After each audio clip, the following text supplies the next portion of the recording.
nice.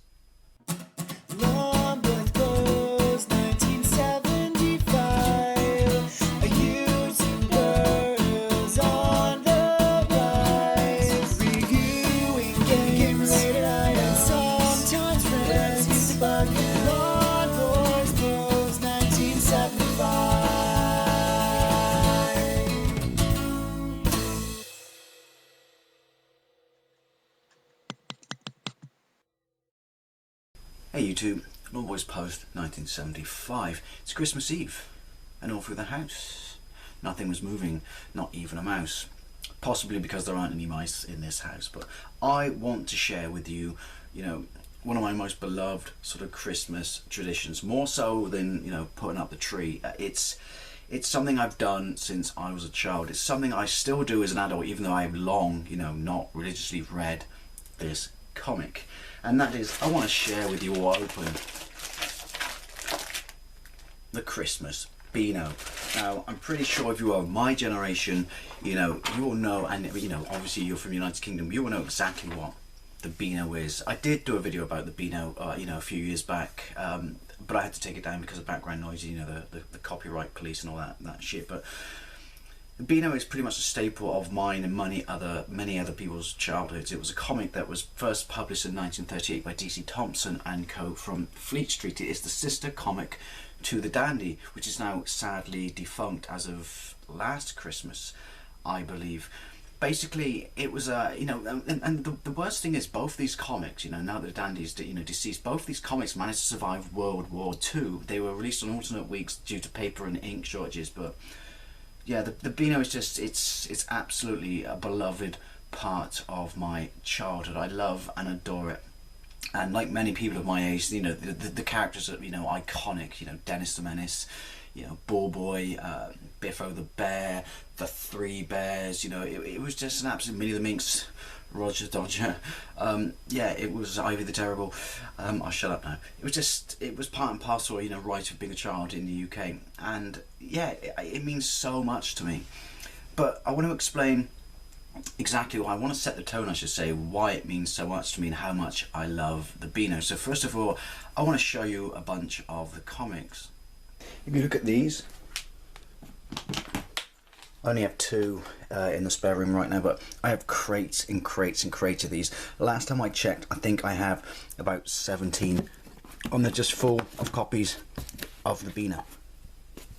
Yeah, I shit you not, there really are that many of those crates. Now, then there's the Beano Book, and I want to show you some of those. All of those boxes right there are boxes of my Beano books.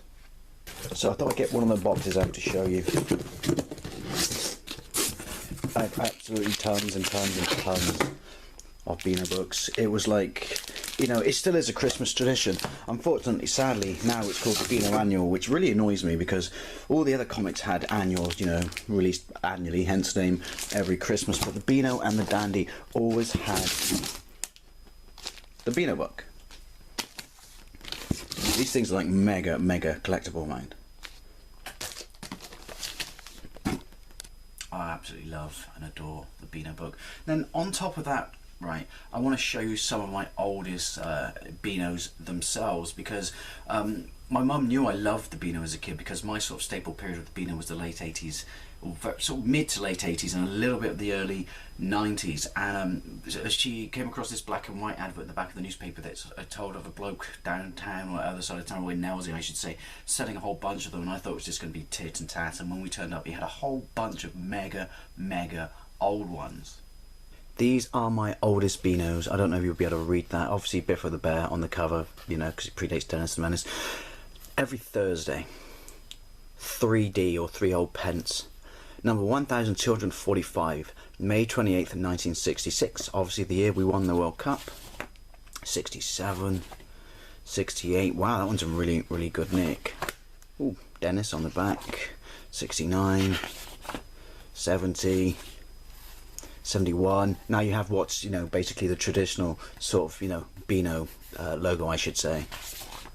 Oh, we're in new money as well now, by the way. But yeah, 72, 73, 74. It's funny because Dennis the Menace is his first appearance on the cover, but it's actually a prank, and it turns out to be Biffo the bear in the in a costume. But hey, Biffo, your days are numbered now, mate.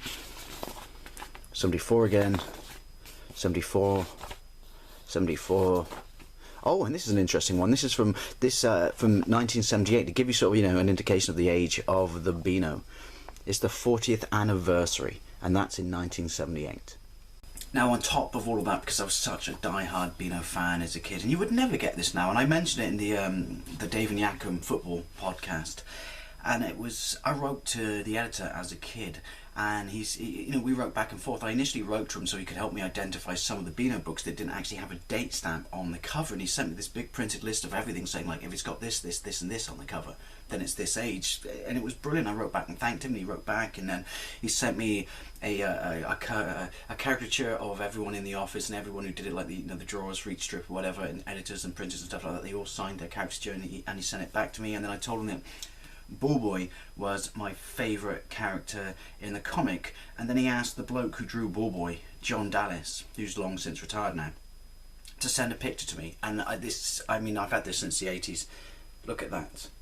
I mean, you would never get this now if you wrote to a comic. It's absolutely fantastic. It's just mind-blowing. As a kid, I shat my pants. As an adult, I'm just like, these days of such generosity are long since gone. And it actually says, "You're my best supporter, David," and you can see the pencil marks underneath the ink. So it's safe to say that I have a very, very sort of, fond and strong memory of the Beano. Now, I kind of grew out of it in the, I think, in fact, hang on, this is the last copy before I cancelled my subscription I got, and it's from 1992, May 16th. Actually, the last one I got, because at this point I was reading Eagle and I was reading 2000 AD, and I wasn't such a small child. I think technically, don't laugh, I may have been 15 at that point. Anyway, all that aside, why do I love the Christmas Beano? It was because I was so invested in the Beano. I loved the characters, I loved everything about it, and most of all, I just loved the fact there was a Christmas issue, and every strip of it somehow worked, the festive season into it, whether it was Santa or something more simple. It was just, such as the meaning of giving and stuff like that. It was just, I don't know, I always looked forward to the Christmas Beano so much. Now, the Beano these days is a pussy-whipped over politically correct magazine, mainly thanks to the BBC, because they released a Dennis the Menace cartoon on CBeebies, and so the Beano, or the comic, the people, DC Thompson, whatever, felt the need to kind of bring their Dennis in line with it. Let's just say if Dennis the Menace lived next door to you right now, I think you really wouldn't have a problem. But yeah, I'm waffling, but yeah, this is really not going to be an exciting sort of unboxing or anything. But yeah, Christmas Beano. Now, let's put it into perspective. This is from 1992, and it cost 28p. This costs $4.99. I mean, I know it's got the obligatory tat or free gift on the front, but yeah. Anyway, right. So basically, it says 7 awesome gifts plus your own special joke box. Beano Christmas Special. Plus the 99 cheesiest Christmas cracker jokes. And then you get this 1 of 7 boxes on the front. And if you read the back, it actually says, warning, please only use these pranks on people with a great sense of humour. On second thoughts, it's even funnier if they go bananas. Hee hee. Use them on the grouchiest, grumpiest victims you can find. They deserve it. Kind of a little bit racist there. Billy Bob Natchez is one of the so-called contents of the box, as is the typical, fake finger-snapping gum, although the giveaway would be, it says Menace Mint on the side. Plus, this is one I want. Oh, you got the ice and the fly in the ice cube. They've got the fake finger, pencil. But the one I want is please, please, please, I want Nash's poo. I want Nash's poo. Right, let's get into this. Can't believe I'm doing an unboxing of the Beano Christmas Special. Right, the Beano Christmas... Oh, that smells fantastic. The Beano Christmas Special. That's obviously Minnie the Mink. She's like the female version of Dennis the Menace. She's not massively overly politically correct, the way that Dennis has become. On the back, there's a photo funny, the funniest photos from around the web, at Santa's Ranger Auditions, Moo. What do you mean that's not the right noise? Pretty sure Paddy must have loved that. And Vampire Mike. Right, so let's see what... Oh, that's not the Nasher Poo. I want the Nasher Poo. Let's see which one I got. It's taped shut.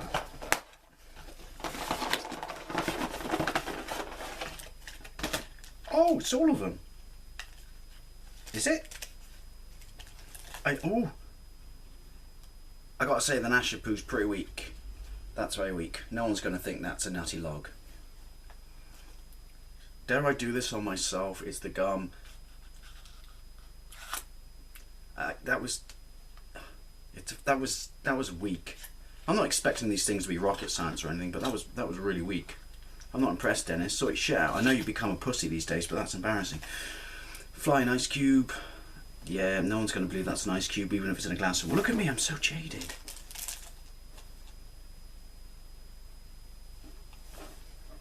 Where's the other half of my pencil? What's that? Oh, the phantom hand, apparently. I'm not sure what's so phantom about that, but I didn't buy this for the gifts, you know. I bought it to read the Beano, but actually this one's kind of cool. I'm surprised they've not gone, you know, over health and safety and said, please don't put this in your mouth, it's not really a jelly treat. Come on. Come on. It's a worm. Oh yeah, the worm is turned. That's kind of cool. Let's cut it in half and see if it regrows. Right. Christmas Beano. This is what, oh my god. Minnie the Minx, see the Beano's like 70 plus years, but now Minnie the Minx is 60 plus. I tell you what, man, she must have had some work done because she still looks exactly the same. I don't like the fact that it's become kind of magazine-y back in the day because you could join the Dennis and Menace Club, which I'm still a member of, even though then it was like 25p, but now it's ridiculous and it's yearly. But back then they used to advertise the famous members, and Sting was one of them, wasn't he? Yeah, I don't like the fact that it's become sort of, you know, a glossy magazine. Anyway, Minnie the Minx. Sounded wrong. I'm talking about the artwork. And it's Happy Birthday, Minnie the Minx. I don't know if you can see that there. I'm not going to read them out to you because that would just take forever. Now, I don't even know who half these characters are. Will.i.am the Conqueror. Can they not be done for copyright on that? I don't know if you can see that. That's really bad. Please tell me Ballboy's still in here. Please tell me Ballboy's still in here. Dennis the Menace and Nasher. See, I don't like the fact that, you know, back in the day, Dennis the Menace was on the wraparound. I sound like such a bitter old man. Was on the wraparound, but at least he's still in it, even though he's a pussified, watered-down version of himself. I can't remember if I mentioned it, but, you know, obviously there's a US Dennis the Menace, but didn't they both come out within a week of each other? The US one beat the UK one, but they were March 12th to March 17th, but they both came out in a week of each other. How to prank Santa. First of all, don't prank Santa, because he's lovely, and then you won't get presents. 12 issues for £8. Subscription to the Beano. Am I missing something? I thought the Beano was weekly. What's going on? How the Cow Stole Christmas. That's kind of cool, actually. I don't know if you can see that, because I hate Simon Cowell, so take the piss out of him all you want. Right, Castle Rock. I don't even know who these people are. Oh my god, I feel so old.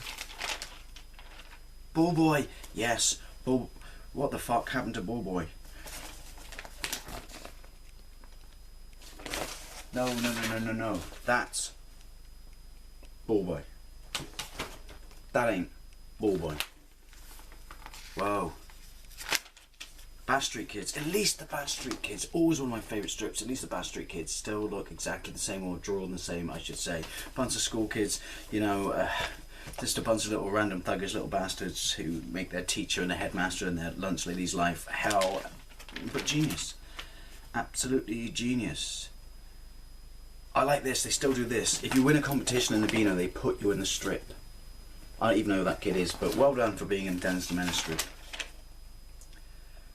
That's odd. Banana Man. Banana Man used to be in the Dandy. I don't know if they ported him over to this because obviously the Dandy is now defunct, but I thought they kept the Dandy running online. Plus, again, if you've seen the Dandy, you've seen Banana Man, you know what I mean when I say this. Why do they feel the need to update classic artwork, regardless of the fact that it's a different artist? 99 Cheese's Christmas Cracker Jokes. What do Rangers hang on their Christmas tree? Ornaments. What was the turtle doing on the motorway? About a mile an hour. That's quite generous. What's green, white and red all over? A sunburnt elf. Yeah, it's a kid's comic. Oh, Billy Whiz is still there. Billy Whiz, the world's fastest boy. Again, they've ruined the artwork, but Billy Whiz was great because basically, for whatever reason, thanks to this, it became the adoptive slang term for amphetamines in the clubbing era of this country. The numbskulls, I have no idea what that is. Pandemonium, again, I don't like these things. It should just be a bunch of black and white strips. Ah, Roger the Dodger. Oh my god. Have they updated everything? It wasn't this bad last year. That's Roger the Dodger, right? Let me show you what Roger the Dodger should really look like. There you go. That's what Roger the Dodger looks like. This may be a Christmas tradition of mine, but it's rapidly turning into chipping away at my childhood loves. And that's it. World's smallest comic ever. Now, I will read this cover to cover, don't get me wrong. It's Christmas tradition and it will make me laugh and smile and remind me of being a child. But I can't help but feel this was better. Anyway, I want to say happy Christmas, absolutely everyone. And thank you very much for watching, and I'll see you later.